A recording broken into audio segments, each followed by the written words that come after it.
Hello everybody.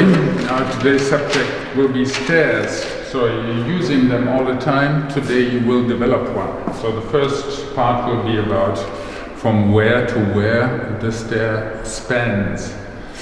Another question will be regulations around stairs, and third complex will be the relationship between the run and the rise.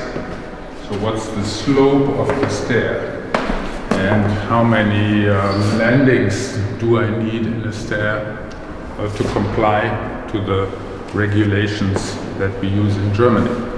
Hello, it's me again. Today's subject is stairs, ramps and elevators as well.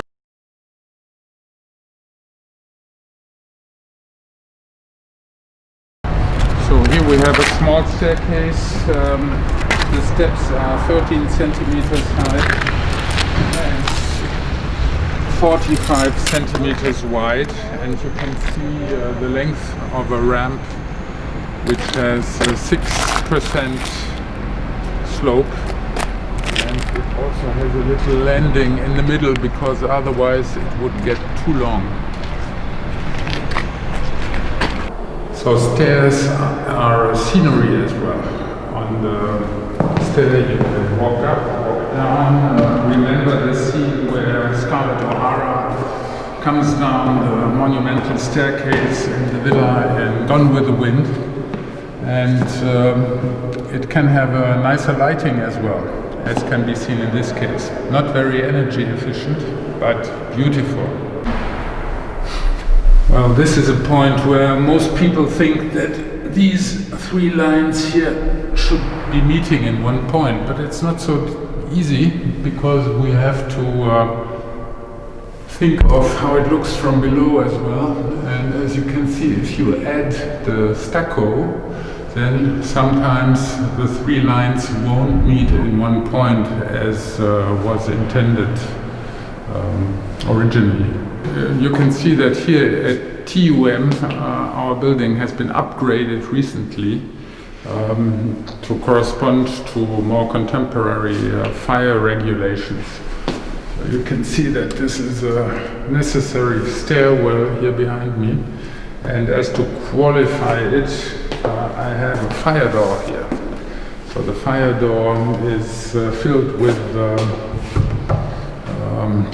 pyro glass, which has a plastic infill that will blow up in case of fire, so that it becomes insulating then. That's rather expensive, but we like the transparency here. The next stairwell should be 35 meters away, and the corridors have to correspond to the maximum number of people that will be using it. So as on the right and on the left you might have seminar rooms. The corridor in this case is rather wide, and I think the doors might be around 2 meters, as you can see here at the bottom. Close automatically in case of fire. So if the fire alarm goes on, the doors will close automatically, and then they can only be opened manually after this has happened. So there's a magnet down there, and in case of fire it will be de-blocked and the door closes automatically. Here we have two of the elevators of the building. You can see that these must be suited for handicapped people that are using a wheelchair. That implies a certain size of the cabin. Here you can see it's 360 kilos. So normally nowadays elevators have a security door which is a little thicker than elevator doors have been before, here, as you can see on the other side. This is a bigger elevator. You can see that it is suited for handicapped people, and this one must have 1,000 kilos. But if you want to make public buildings accessible for wheelchair drivers, you need elevators. And this elevator here well, for one reason or the other, needs a little more height, so there's a little ramp added. The ramp shouldn't be more than 6%, which means 6 centimeters per 1 meter. I can explain the little ramp now.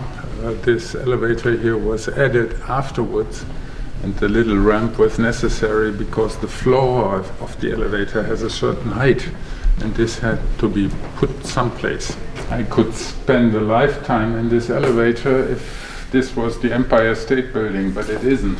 Here we have an all-glass elevator, which is hydraulically operated.